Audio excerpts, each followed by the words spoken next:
এখানে আলুর ফলনও বৃদ্ধি পেয়েছে। কৃষকরা যারা সরকারি সহায়তা পেয়ে, সরকারি বীজ পেয়ে যারা বিভিন্ন প্রকারের আলু উৎপাদন করছেন বা করেছে, এখন পর্যন্ত কোল্ড স্টোরেজ খোলা হয়নি।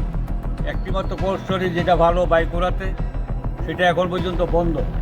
কিন্তু উন্নত মানের প্রযুক্তির মাধ্যমে ফলন বৃদ্ধি ঘটলেও কিন্তু যথাসময়ে কোল্ড স্টোরেজে না রাখতে পারাতে সেখানে কৃষকদের অনেক আলু বাড়ি করে পচে যাচ্ছে। এতে কৃষকরা ক্ষতিগ্রস্ত হচ্ছেন।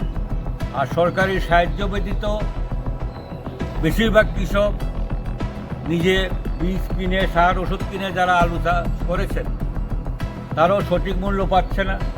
এখন আলুর মূল্য অনেক নিম্নমুখী, 10 টাকা 12 টাকা করে কেজি বিক্রি হচ্ছে, যেখানে তাদের উৎপাদন খরচ আরও অনেক বেশি।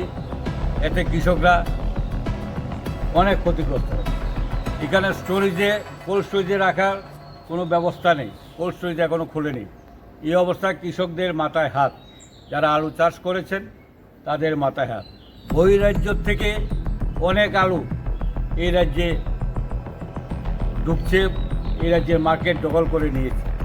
কারণ এই রাজ্য সরকারের সুনির্দিষ্ট কোনো বাজার নীতি না থাকার কারণে আজকে এই রাজ্যের কৃষকরা সব দিক থেকে মার খাচ্ছে। আপনারা কয় দফা দাবিতে আজকে ডেপুটেশনটা দিয়েছেন? আমরা আজকে 5 দফা দাবিতে এই ডেপুটি ডাইরেক্টর মহোদয়ের নিকট ডেপুটেশন দিয়েছি। উনি আশ্বস্ত করেছেন এই বিষয়গুলো নিয়ে উনি দেখবেন। বিলোনিয়া জেলা কিষাণ কংগ্রেসের উদ্যোগে south Tripura district agriculture deputy ডাইরেক্টরের নিকট কৃষকদের বর্তমান সমস্যা নিয়ে এক ডেপুটেশন প্রদান করি। এখানে উপস্থিত আছেন আমাদের বিলোনিয়া জেলা কিষাণ কংগ্রেসের চেয়ারম্যান ভুবন সরকার, ত্রিপুরা প্রদেশ কিষাণ কংগ্রেসের জয়েন্ট কোঅর্ডিনেটর নয়ন মজুমদার, উপস্থিত আছেন আমাদের বিলোনিয়া ব্লক কংগ্রেস সভাপতি দেবাশিস মজুমদার মহোদয়, উপস্থিত এই জেলার বিভিন্ন ব্লকে সম্মানিত চেয়ারম্যানগণ উপস্থিত আছেন।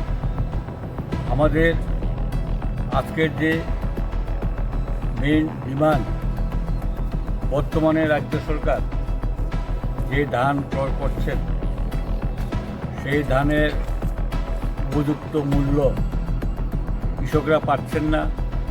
কারণ ডক্টর স্বামীনাথনের রিপোর্ট অনুযায়ী এই ভারতবর্ষে বিজেপি সরকার এখনও এমএসপি চালু করেনি, যার ফলে কৃষকরা এখনও ক্ষতির সম্মুখীন হচ্ছেন।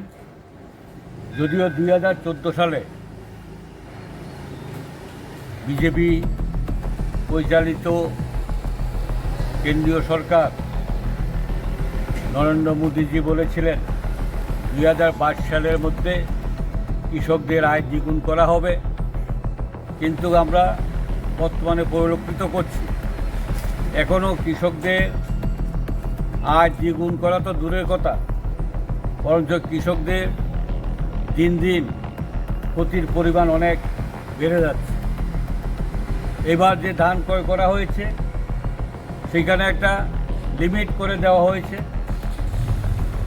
প্রকৃতির আশীর্বাদে কৃষকদের অক্লান্ত পরিশ্রমের ফলে এবার একটু ধানের উৎপাদন বেড়েছে, কিন্তু কৃষকদের উৎপাদিত ধান রাজ্য সরকার ক্রয় করছে না।